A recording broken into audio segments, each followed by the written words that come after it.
the BAC greater than 0.15 on October 5th, 2021, and the case was still pending. On March 20th, Mr. Laws was represented by recently appointed defense counsel Anna Eady, who, upon reviewing Mr. Laws' file, asked Judge Fleischer to revisit the issue of probable cause. The Supreme Court determined in the 1975 case of Gerstein v. Pugh that the Fourth Amendment entitles a criminal defendant who was arrested without a warrant and charged by a formal written criminal charge filed by a prosecutor without the involvement of a grand jury to a timely preliminary hearing on whether or not probable cause existed for the warrantless arrest. The court concluded that a prosecutor's determination that there is sufficient probable cause to press charges is insufficient, and that the issue of probable cause must be decided by a neutral magistrate. Texas law incorporates this requirement in Article 14.06 of the Code of Criminal Procedure, which states that an individual arrested without a warrant must be taken before a magistrate, quote, without unnecessary delay, end quote, and at the latest within 48 hours of being arrested. Here, a probable cause determination would have been made according to these requirements when Mr. Laws was originally arrested in 2021, but Ms. Eady requested that Judge Fleischer reconsider whether there was probable cause for the arrest.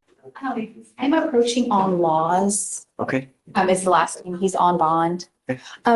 He has a BVR, but can we hear PC on this one? Sure. Sorry, You don't think there's PC? Laws. No. Yes. You don't think there's PC? I don't, looking at the DIMS, but reasonable minds can disagree, Judge. Have we done PC on this before? I don't know. This is an older case and I just got appointed on it last month. So Did you already approach on PC on this? I have not.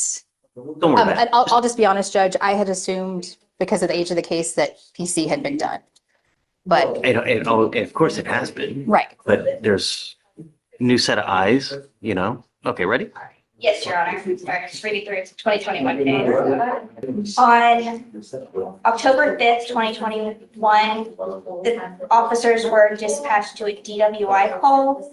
The officers were dispatched to a possible intoxicated driver call. The witness stated he observed the defendant to go in and out of lanes while making a U-turn on the highway, hit traffic. The officers conducted a traffic stop. The officer observed the defendant to have glassy eyes, slurred speech, odor of alcoholic beverage, and poor balance, and a quarter full of quiet, please, cold beer inside the vehicle. The FMSTs were conducted. It was a 6 out of 6 on the HEN, a 7 out of 8 on the walk and turn, and a 4 out of 4 on leg stand. The breath is a 0.15. So according to the DIMS, which is the sworn statement that we use for PC, it just says the officers initiated a traffic stop on the defendant's vehicle at an address, and there's no reason given in the DIMS for the stop. She read something different. That was Yes. not in the DIMS. That seems to be from the offense report. Sure, I mean, what's,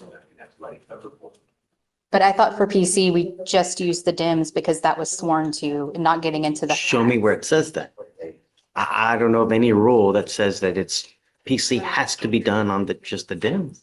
Okay. You know, I don't, if you can direct me to something, Okay, but I've and never. that just may be my misunderstanding of a Yeah, policy. I don't, and I've heard this before. Okay. Right, but I can't, I've never seen anything where someone has ever directed me to saying, hey, PC is only, Well, it's has to be just on the DIMS, you because the know? DIMS is sworn, and just like when Judge Powell was up here and he wanted to get into the facts, he couldn't. I mean, if he's getting into the facts, then that's something different, right? Well, and getting into Sworn the document too.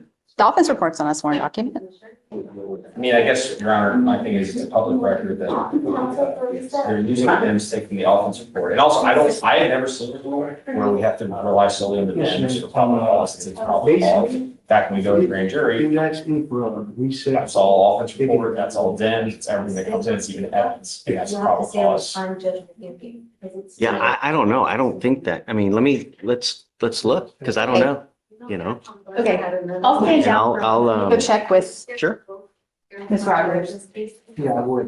Ms. Edie asserts that a probable cause determination must be based on the allegations in the DIMS and not the factual allegations in the offense report. DIMS stands for the District Attorney Intake Management System, which police officers use to electronically submit criminal charges to the Harris County District Attorney's Office. When someone is arrested without a warrant, the arresting officer contacts an assistant district attorney to determine whether there is probable cause for the charge. Once the prosecutor authorizes the filing, the officer logs into the DIMS and completes a series of electronic data screens, including officer information, defendant descriptors, defendant identification method, charge information, summary of facts, witness and complainant data, and complainant property info. According to the DIMS manual, the summary of facts must include a concise, factual narrative explaining who, what, when, where, and how the alleged offense occurred. This summary is used by the district attorney's office to show probable cause for the warrantless arrest, and the manual specifically notes that reference to an arrest report is not acceptable. The officer must specifically state all of the essential facts. Additionally, once the DIMS is sent to the DA, information in the record cannot be changed, added, or deleted. Now, by contrast, an offense report is the formal police narrative written by the investigating officer after the arrest. It provides a detailed account of the incident, including witness statements, observations, test results, and other evidence. Unlike the DIMS, the offense report is often supplemented as the post-arrest investigation unfolds and additional details are uncovered. Here, Ms. Edie is arguing that only the DIMS can be used for a probable cause determination for a warrantless arrest, and that the DIMS in Mr. Law's case did not contain enough information to establish probable cause for his initial arrest. So you're saying that the DIMS has no reason for the stop, right? Is that what Yes. you're saying? The sworn statement, and speaking with Ms. Rogers, we're looking, but it's not, And I'm looking to. I okay. am too. There was a class action lawsuit, and as part of the settlement, the agreement was that Harris County would use the DIMS to support Okay. PC, but we're getting that all together. Me too. Okay. For the 26th. Was there a result for that? Yes. Or is it in action now? No, No, this was some time ago. So this was before the DIMS summaries had an oath or affirmation at the bottom of it. So there was a class action lawsuit brought by the Civil Rights Corps. And out of that lawsuit, it was just allegations of Fourth Amendment violations, because when a warrantless arrest occurs, the Fourth Amendment requires that a neutral magistrate make a finding of probable cause supported by oath or affirmation. So as a result of that lawsuit, Harris County settled and said, okay, we're not going to concede that we were violating the Fourth Amendment, but we will now include an oath or affirmation. Okay. So I think it is a Fourth Amendment issue. I'm curious. So I'm curious, for PC purposes, can state use an offense report to supplement a DIMS, or are we strictly going in the four corners of the DIMS and nothing else? I don't know. well, the four corners of the DIMS is what's sworn to, the offense report is not. I find that really weird. How is it that they're creating an offense report and they don't swear to it? You know, because there's in the offense report, you also have a search warrant. Like 9 times out of 10, you've got a blood search warrant, and that's sworn to. That, Your Honor, if the officer makes something up into the office report, he is committed a crime. So, I mean, I don't say that the office report is not sworn to. It's a government record that this officer is putting his name on. If he makes something up, or if he lies about something, that is a crime. Right, but filing a false government document is a different crime than perjury. I get it, but Wouldn't that be filing a false, Right, but perjury's an official document? a different crime. No, but it would also under the purview of filing a false, Well, Judge, if an Filing a officer false- came into court and was asking for you to sign a search warrant, and they just gave you their offense report, that would not be enough for their search warrant. And it's kind of the same idea. Because this is a warrantless arrest, there has to be someone sworn to the facts to support probable cause for that arrest. And similarly, with the search warrant, it has to be supported by oath or affirmation. This wasn't a warranted arrest, it was a warrantless arrest. And so it must be supported by probable cause. That includes an affidavit. was there blood in this case? Right. Okay, give me Give me 5 minutes. Okay. Huh? Okay. If it's okay with you, we'll take Can a you look. show them? Yeah, that's fine. Ms. Edie and her colleague mention a class action lawsuit involving probable cause determinations in Harris County. The case they're referring to is Lomas versus Harris County, which was filed December 28, 2016 by attorneys from the Civil Rights Corps and the Texas Fair Defense Project. The lawsuit complaint alleged that Harris County practices violated the Fourth Amendment by continuing to detain arrestees without a probable cause determination by a neutral magistrate based on facts supported by an oath or affirmation, as the DIMS report used to find probable cause at that time was not a sworn statement. On November 1st, 2017, the case was resolved through a settlement agreement. Harris County did not admit to any violations of the Fourth Amendment, but the district attorney did agree to change the process of presenting probable cause statements for warrantless arrests by requiring the officer to swear to the facts as they are being inputted into the DIMS. According to the settlement agreement, the system was modified so that every time an arresting officer input facts relating to an arrest in DIMS, they would have to click a box to declare under penalty of perjury that the facts they have reported are true and correct based on information and belief. In other words, the DA agreed to use sworn statements from the DIMS report in order to establish probable cause. Anna, you ready? Yes, Judge. Mr. Laws, come up. We have court orders for a reason, and when you don't follow court orders, bad things happen.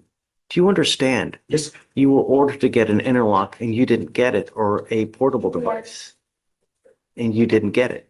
That's unacceptable. When you don't, there are serious, serious consequences. The only thing I'm asking you to do, don't endanger my streets. Don't kill someone on the road. Do you understand? Yes, sir. I'm going to find no probable cause in your case now. But if you come back with a new case and you don't follow court orders, it's really not going to go well for you. Do you understand? Yes, sir. All right. Good luck. Thank you, Judge. We were going through the lawsuit and, 2017, the county came into an agreement where we're basically holding it to a higher standard, so to speak. I mean, theoretically, could I weasel out of it? Yes, but I don't want to, I want to stick with the agreement that the county came to with the district attorney's office, I'm not saying do this, I'm just for curiosity. Yes. The DIMS has to state an offense, right? It has to have all the elements of the offense to go forward. The reason, I would presume that offense reports don't is because they're continually just updated and they're amended and they supplement it. So it would be unreasonable to have an officer every single time they swear to over and over and over and over, because you might get like 15 supplements. And here's my question for the court, and I'm not saying I'm gonna do this in this case, I'm just saying for cases going forward. To me then, does that then behoove, does that say we can't take it to grand jury? You can, of course you can. So, Yeah. Just because I find no probable cause on something, if you want to go indict it, go do it. right, okay. Absolutely. There's nothing barring you from doing that, right? Because if a grand jury finds something different, then that's on them. As far as me, I'm going to just hold to the standard that we agreed with the county in the lawsuit. I'm just, and this is for my own. And you're not going to hurt my feelings if you go to a grand jury. I don't I know, care. I know you, Judge. Oh, really? So we wouldn't be held to that same You need standard. to at grand do, jury. you need to do what you think is right. Okay. Like I'm going to do it, and like Absolutely. she's doing it. The problem is that whoever had the apps, they didn't dive into it and really look into it as Anna did. Not everybody is, This is required to I understand. which is good. Thank you. God love you.